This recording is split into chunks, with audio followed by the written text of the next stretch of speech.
All right, so we got another package today. These are our brake calipers.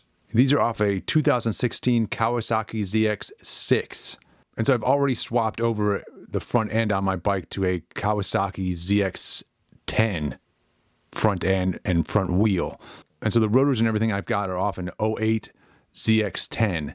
And so when I started to look up brakes for an '08 ZX-10, I found that a lot of people that had those were complaining about the braking on them, and they were upgrading their calipers to later model calipers. Anything from later model ZX-10s to ZX-6s. And one of the main things seemed to be the size of the brake pads. Earlier models had separate brake pads in here, so they'd have 4 little brake pads instead of these 2 bigger brake pads in here. And the ones with the bigger brake pads, people seem to think those braked better. So that's what I got. And somebody also stated that any caliper that had 108 millimeter bolt spacing on here would fit up to the ZX-10 forks. I don't know that that's true. There's probably other measurements there that you got to be aware of, but I just wanted to verify in this one that it was 108, and it is. On these later model Kawasaki's, some of them come with Brembo brakes, and I could have done that for like double the price. But when I read other people's comments on the internet, they seem to be very happy with these Nissan ones. So I, not being a performance junkie, figured I'd probably be pretty happy as well. And there was no need to spend twice as much money in my case. Will this bike see the track? Unlikely. Unlikely. So I just realized that I don't have mounting bolts. So I'll have to get those, but let's see if these even will sit on here.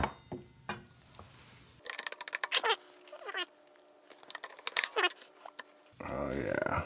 All right, so I have a number of M10 by 1.2 bolts here that are from a previous project.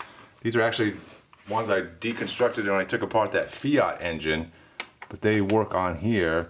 They thread in perfectly. They're probably too long, I'm guessing. But I probably could shorten these. I could probably make these work, basically, is what I'm saying. I could cut them and thread the shank up a little bit more and make these work. Let's try that, because it'll save me some time, if nothing else, right? If I give myself, yeah, about an inch. We'll see. So let's cut it down to an inch of thread on the end, and we'll see if that'll fit in there.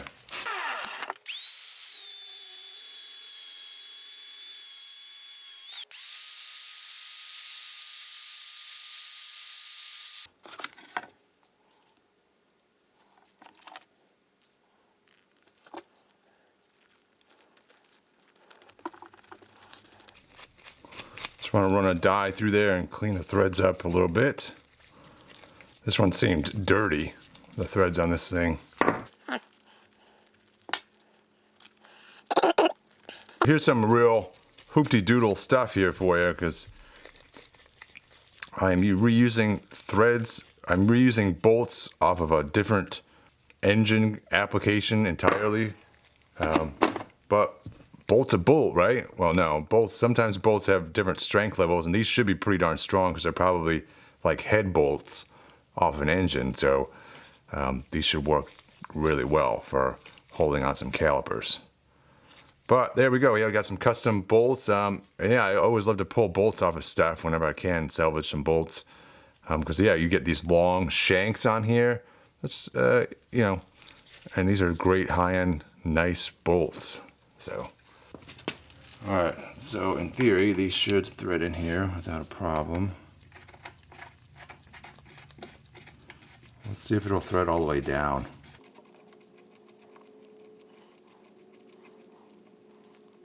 Oh, I think it's starting to bottom out here. Yeah, so these might have too much thread on them. All right.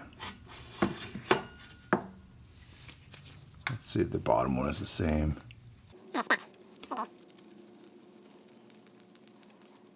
Gotta take some more material, more thread off these bolts to make this work.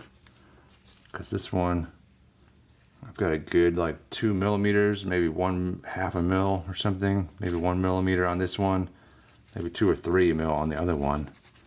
Let's take 2 or 3 mil off of both of these and see if that'll work.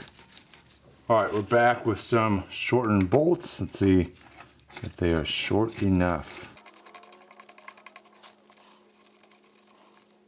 All right, in theory, I mean that bottoms out right there. These might not work. We'll see. Well, let's put the caliper on there. Let's see if we can actually do this, or if I need to get the real bolts or not. Let's see.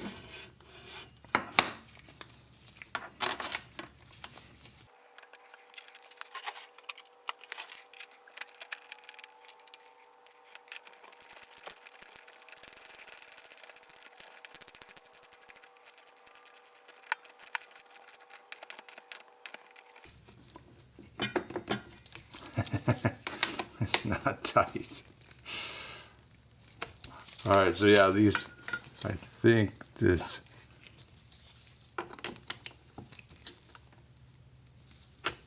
the bolt is just a little too, that barely tightens it down. That might be a little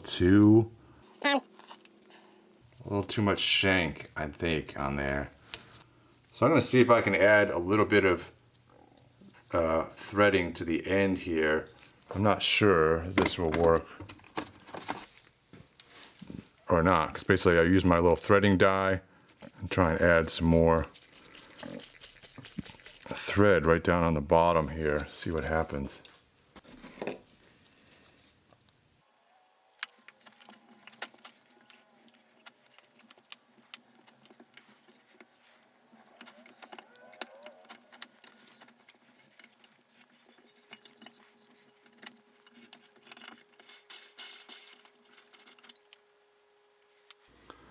Well, you can see I added a few threads on the bottom there, maybe about 4 threads or so. All right, let's see how it works though.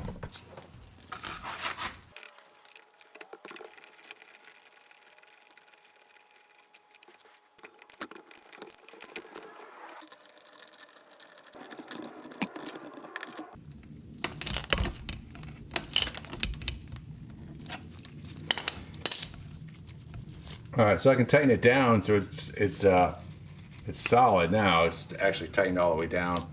I do feel like I should take a little bit more length off of these things, because I do feel like they're going in maybe a little bit too far here. So I'm going to do that, and I'm going to come up with the perfect modified bolt here, and then we'll do the other side. All right, so I've got 2 sets of bolts now, nice and short and modified, and I've got 1 caliper on. I'll get the other caliper on the other side, but yeah, this looks nice, mounts up great.